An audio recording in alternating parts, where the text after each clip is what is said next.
Good morning ಎಲ್ರಿಗೂ friends. Walking ಹೋಗ್ತಾ ಇದ್ದೀನಿ. ಟೈಮ್ ಈಗ 6 ಗಂಟೆ. ಎಷ್ಟು ಕತ್ಲೆ ಇದೆ ನೋಡಿ. ಸ್ಟ್ರೀಟ್ ಲೈಟಿಗೆ ಬೆಳಕಿದೆ. ಯಾರೂ ಇಲ್ಲ ರೋಡಲ್ಲಿ ನೋಡಿ.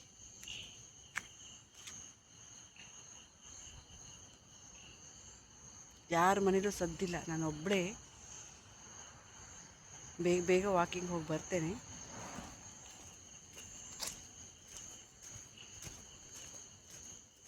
ಈ ಮಬ್ಬಾದ ಬೆಳಕು ನಿಧಾನವಾಗಿ ಬದಲಾಗುತ್ತಾ ಪ್ರಕೃತಿಯನ್ನು ಇನ್ನಷ್ಟು ಸುಂದರವಾಗಿಸುತ್ತೆ ನೋಡಿ.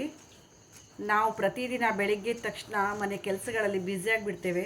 ಆದರೆ ಸ್ವಲ್ಪ ಸಮಯ ತಗೊಂಡು ಬೆಳಿಗ್ಗೆನೇ ಪ್ರಕೃತಿ ಜೊತೆಗೆ ಸ್ವಲ್ಪ ಸಮಯ ಕಳೆದ್ರೆ ನಮ್ಮ ದೇಹಕ್ಕೂ ಖುಷಿ, ಮನಸ್ಸಿಗೂ ಖುಷಿ.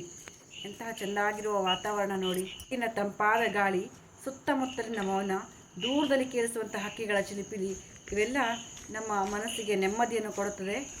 ದಿನ ಶುರುವಾಗುವುದಕ್ಕೂ ಮುಂಚೆ ಪ್ರಕೃತಿ ತನ್ನದೇ ಆದ ರೀತಿಯಲ್ಲಿ ನಮ್ಮನ್ನು ಸ್ವಾಗತಿಸುವಂತೆ ಕಾಣಿಸ್ತದೆ. ಫ್ರೆಂಡ್ಸ್, ಇವತ್ತು ಬ್ರೇಕ್ಫಾಸ್ಟಿಗೆ ನಾನು ಸೌತೆಕಾಯಿ ಮತ್ತು ಕ್ಯಾರೆಟ್ ಹಾಕಿ ರವಾ ದೋಸೆ ಮಾಡ್ತಾಯಿದ್ದೇನೆ.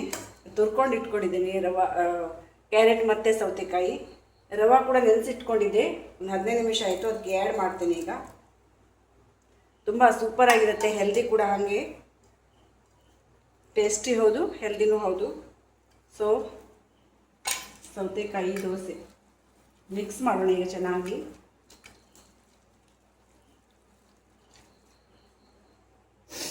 ಇದು ಪೇರ್ಲೆ ಎಲೆಯ ಕಷಾಯ. ನಿನ್ನೆ ನಾನು ತಂಬಳಿಗೆ ತಂದಿದ್ದ ಪೇರ್ಲೆ ಎಲೆ ತುಂಬ ಇತ್ತು. ಹಾಗಾಗಿ ರಾತ್ರಿ ಇದನ್ನ ಕುದಿಸಿಟ್ಟಿದ್ದೆ. ಇವತ್ತು ಬೆಳಿಗ್ಗೆ ಮತ್ತೆ ಸ್ವಲ್ಪ ಬಿಸಿ ಮಾಡಿ ಸೋಸ್ಕೊಂಡು ಕುಡಿದು ಕಷಾಯ ಹುಣಸ. ಸೌತೆಕಾಯಿ ಕ್ಯಾರೆಟ್ ಹಾಕಿ ದೋಸೆ ಮಾಡ್ತಾ ಇದ್ದೇನೆ ನೋಡಿ. ಕ್ಯಾರೆಟ್ ಹಾಕೋದ್ರಿಂದ ಕಲರ್ ಕೂಡ ಚೆನ್ನಾಗಿ ಬರುತ್ತೆ. ಸೌತೆಕಾಯಿ ಹಾಕೋದ್ರಿಂದ ರವೆ ದೋಸೆ ಮೆತ್ತಗಾಗುತ್ತೆ, ಟೇಸ್ಟಿಯಾಗಿರ್ತದೆ. ತುಂಬ ಬೇಗ ಮಾಡ್ಕೋಬೋದು. ಯಾವಾಗ ಬೇಕೋ ಆವಾಗ ಮಾಡ್ಕೋಬೋದು ಈಸಿಯಾಗಿ. ಇದನ್ನ ಚಟ್ನಿ ಜೊತೆನೂ ಕೂಡ ಕೆಲವರು ತಿಂತಾರೆ. ನನಗೆ ತುಪ್ಪ ಮತ್ತು ಬೆಲ್ಲ ಇಷ್ಟ. ಸೊ ಹಾಗಾಗಿ ನಾನು ತುಪ್ಪ ಮತ್ತು ಬೆಲ್ಲ ಹಾಕ್ಕೊಂಡು ತಿಂತಾಯಿದ್ದೇನೆ. ಎಷ್ಟು ಈಸಿಯಾಗಿ ಮಾಡ್ಬೋದು ಅಂದರೆ, ನಾವು ರಾತ್ರಿ ಬೆಳಗಿನ ಬ್ರೇಕ್ಫಾಸ್ಟಿಗೆ ಪ್ಲ್ಯಾನ್ ಮಾಡದೇ ಇದ್ದರೂ ಕೂಡ ಬೆಳಗ್ಗೆ ಎದ್ದು ಬೇಗ ಪ್ಲ್ಯಾನ್ ಮಾಡಿ ಈ ದೋಸೆನ ಮಾಡ್ಕೋಬೋದು. ಅಷ್ಟು ಈಸಿಯಾಗಿರುತ್ತೆ ಇದು. ನಾನು ಹೀಗೆ ಅಂಗಳದಲ್ಲಿ ತಿರುಗಾಡ್ತಾ ಇರಬೇಕಿದ್ರೆ ನಾನು ಒಂದು ತಿಂಗಳ ಹಿಂದೆ ಕಡ್ದ ಗಿಡ ಚಿಗುರಾಗಿ ಮತ್ತೆ ಹೂವಾಗಿದೆ ನೋಡಿ. ಇವು ತುಂಬ ಚೆನ್ನಾಗಿರುವಂಥ ಹೂವು. ನನಗೆ ಒಂದು ಆಶ್ಚರ್ಯ ಅಂದರೆ ನೋಡಿ, ಈ ಒಂದೇ ಗಿಡದ ಒಂದೇ ಹೂವಿಗೆ 2 ರೀತಿಯ ಬಣ್ಣಗಳು. ಪ್ರಕೃತಿಯ ವಿಸ್ಮಯ ಅಲ್ಲ? ಎಷ್ಟು ನೋಡಿ, ಪ್ರಕೃತಿ ಯಾವ್ಯಾವ ಥರ ಬಣ್ಣಗಳನ್ನ ಕೊಡುತ್ತೆ ಹೂವಿಗೆಲ್ಲ. ಒಂದೇ ಹೂವಿಗೆ 2 ಬಣ್ಣಗಳು. ನಮ್ಮನೇಲಿ ವಾಷಿಂಗ್ ಮಷಿನ್ ಕೆಟ್ಟು ತುಂಬ ದಿನ ಆಗಿತ್ತು. ಹೇಳಿದ್ದೆ ಅಲ್ಲ ನಿಮಗೆ. ಡ್ರೈಯರ್ ಮಾಡಲಿಕ್ಕೂ ಆಗೋದಿಲ್ಲ, ಡ್ರೈಯರಿಗೆ ಹಾಕಲಿಕ್ಕೂ ಆಗೋದಿಲ್ಲ, ಬಟ್ಟೆ ಒಗಿಲಿಕ್ಕೂ ಆಗೋದಿಲ್ಲ ಅಂತ ರಿಪೇರಿಯವ್ರು ಬಂದು ರಿಪೇರಿ ಮಾಡಿದ್ರು. ಮಶ್ರೂಮ್ ಸಾಂಬಾರಿಗೆ ರೆಡಿ ಮಾಡ್ಕೊಳ್ತಾ ಇದ್ದೇನೆ ಫ್ರೆಂಡ್ಸ್. ಮಶ್ರೂಮ್ ಮತ್ತು ಈರುಳ್ಳಿ. ನಿನ್ನೆ ಹಾಗೆಯೇ ಇವತ್ತು ಕೂಡ ಬೇಗ ಬಟ್ಟೆ ಒಗೆದು ಒಣ ಹಾಕಿ ಬಂದೆ, ಬಿಸಿಲಿದೆ ಅಂತ. ವಾಷಿಂಗ್ ಮಷಿನ್ ಹಾಳಾಗಿತ್ತಲ್ಲ, ವಾಷಿಂಗ್ ಮಷಿನ್ ರಿಪೇರ್ ಕೂಡ ಬಂದು ಅದು ಪ್ಯಾನಲ್ ಏನೋ ಹೋಗಿತ್ತಂತೆ. ಅದು ವಾರಂಟಿ ಇತ್ತು. ಹಾಗಾಗಿ ನಮಗೆ ಫ್ರೀಯಾಗಿ ಪ್ಯಾನಲ್ ಹಾಕೊಟ್ಟು ಹೋದರು. ನಾಳೆಯಿಂದ ಡ್ರೈಗೆ ಹಾಕ್ಲಿಕ್ಕಾಗಿಲ್ಲ. ಬಟ್ಟೆ ನಾನು ಹ್ಯಾಂಡ್ ವಾಶೇ ಮಾಡೋದು ಯಾವಾಗಲೂ ಸಾಧಾರಣವಾಗಿ. ಒಂದೊಂದು ದಿನ ಮಾತ್ರ ಬಟ್ಟೆನ ಮಷಿನಿಗೆ ಹಾಕೋದು. ನಾಳೆಯಿಂದ ಡ್ರೈ ಮಾಡಲಿಕ್ಕಾದರೂ ಆಗ್ತದೆ. ಸೊ ಮತ್ತು ಈಗ ಇವತ್ತು ಅಡುಗೆಗೆ ಮತ್ತೆ ಮಶ್ರೂಮಿಂದ ಸಾಂಬಾರು ಮಾಡ್ತೇನೆ. ಅನ್ನದ ಜೊತೆ ಕಲಿಸ್ಕೊಳ್ಳಿಕ್ಕೆ ಮಾಡ್ತಾಯಿದ್ದೇನೆ. ಸೌತೆಕಾಯಿ ಗೊಜ್ಜು ಮಾಡ್ತಾಯಿದ್ದೇನೆ. ಮತ್ತು ಹಲಸಿನಕಾಯಿ ಫ್ರೈ ಮಾಡ್ತಾಯಿದ್ದೇನೆ. ಎಷ್ಟು ನಮ್ಮ ಮನೇಲಿ ಈಗ ಇದು ಬೇಯ್ತಾ ಇದೆ. ಲೋ ಫ್ಲೇಮ್ ಮಾಡಿಟ್ಟು ಬೇಯಲಿಕ್ಕೆ ಇಡ್ತೇನೆ. ಆಮೇಲೆ ಈಗ ಮಸಾಲೆ ಮಾಡ್ಕೊಂಡು ಬರ್ತೇನೆ. ಫ್ರೆಂಡ್ಸ್, ಅಡುಗೆ ಕೆಲಸ ಆಗಿದೆ. ಈಗ ಒಂದು ಹಲಸಿನಕಾಯಿ ಫ್ರೈ ಮಾಡ್ಕೊಂಡ್ಬಿಟ್ರೆ ಆಯಿತು. ಅಡುಗೆ ಕೆಲಸ ಮುಗಿದಾಗೆ. ಇವತ್ತು ನೆಲ ಒರೆಸ್ಲಿಕ್ಕೆ ಬಂದಿದ್ದಾರೆ. ಸೊ ನಂಗೆ ಅದೊಂದು ಕೆಲಸ ಇಲ್ಲ ಇವತ್ತು. ಈಗ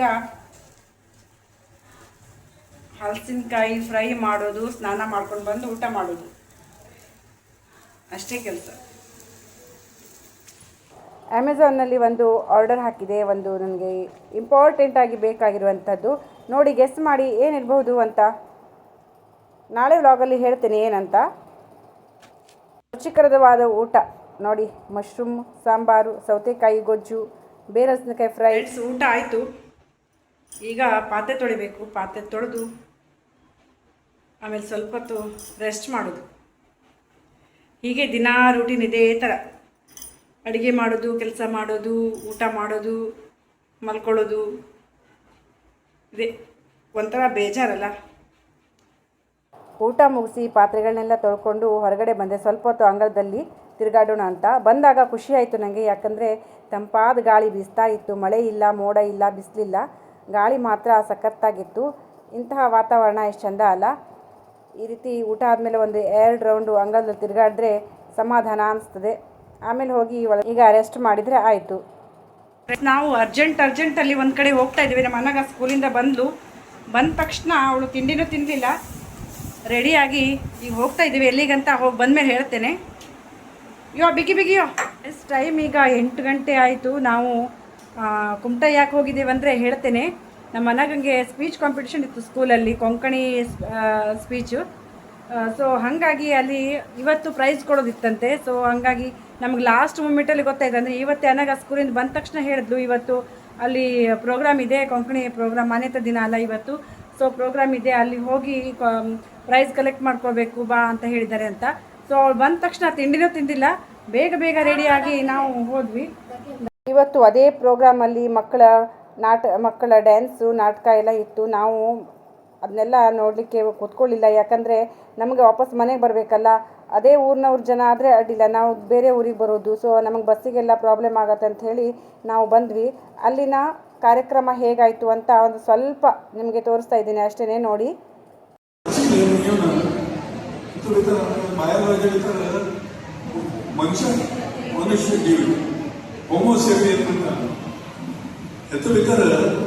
ಇಲ್ಲಿ ತಮ್ಮ ಕ್ಷೇತ್ರದಲ್ಲಿ ಸಾಧನೆ ಮಾಡಿದ ಎಲ್ಲರಿಗೂ ಕೂಡ ಸನ್ಮಾನ ಮಾಡಲಾಗಿತ್ತು, ಅಭಿನಂದನೆಯನ್ನು ಸಲ್ಲಿಸಲಾಗಿತ್ತು.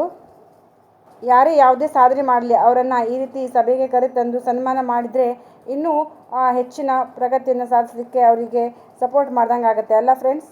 ನಮ್ಮ ಅನಘ ಕೂಡ ಪ್ರೈಸ್ ತೊಗೊಂಡಿದ್ದು ನನಗಂತೂ ತುಂಬ ಸಂತೋಷದ ವಿಷಯ. ಮಕ್ಕಳು ಈ ಥರ ಪ್ರೈಸೆಲ್ಲ ತೊಗೊಂಡ್ರೆ ನಮಗೆಷ್ಟು ಖುಷಿ ಆಗುತ್ತೆ ಅಲ್ಲ. ನನಗಂತೂ ಇವತ್ತಿನ ದಿನ ತುಂಬ ಖುಷಿ ಆಯಿತು, ನನ್ನ ಮಗಳಿಗೂ ಕೂಡ ಖುಷಿ ಆಯಿತು. ಸೌತೆಕಾಯಿ ದೋಸೆ ಮಾಡಿದೆ, ಬೆಳಗಿನ ಹಿಟ್ಟಿದ್ದು.